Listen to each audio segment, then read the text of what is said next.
Hi everyone, my name is Alex.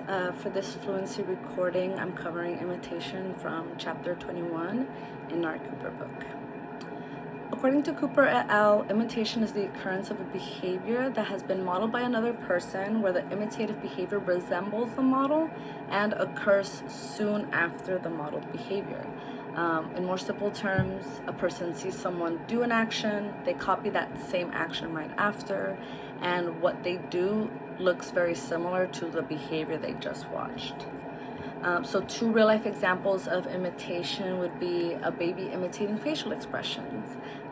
So a mom smiling really big at her baby, and then the baby immediately smiling right back, copying the facial movement.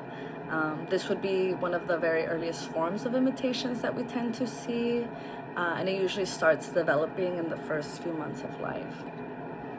A second example would be learning a skill by watching. So a person watching a makeup tutorial on YouTube. The makeup artist in the YouTube video might say something like, okay, now we're gonna do a winged eyeliner, and then they draw the line on their eye. In this case, the viewer might pause, grab the eyeliner, and copy the same exact motion on their own eye. This would be more an example of generalized imitation. They're not just copying one action, they're learning a whole new skill by watching someone model it. Now, how behavior analysts use imitation every day. Well, imitation is one of the most foundational skills in early intervention in ABA. Before we can teach most other things like language, play skills, social skills, we usually need the child to have joint attention and be able to imitate what we model.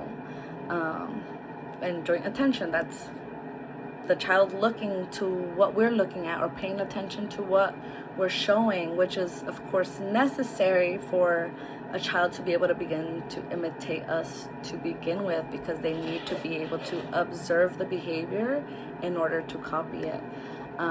But yeah, like I said, usually a child needs to have joint attention and be able to imitate what we model so that we can teach them so many other things, so many other skills. And the reason why imitation is so important is because it is one of the main ways that humans learn huge amounts of new behaviors without necessarily having to physically guide them every single time. In our day-to-day work, we use imitation with our clients by doing things like gross motor imitation, fine motor imitation, and then eventually generalized imitation. And once the imitation is strong, it becomes a super fast way to teach almost everything else, because now we've unlocked modeling to be able, like as a prompt. Now we also use this with BTs, or I'm sorry, behavior technicians or staff training. We, as supervisors or BCBAs, model exactly how to run a program, prompt, deliver reinforcement, etc. The BT watches, then imitates what we just did with the client.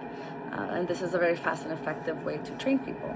So bottom line, strong imitation skills opens the door to learning almost everything else in ABA. Thanks for listening.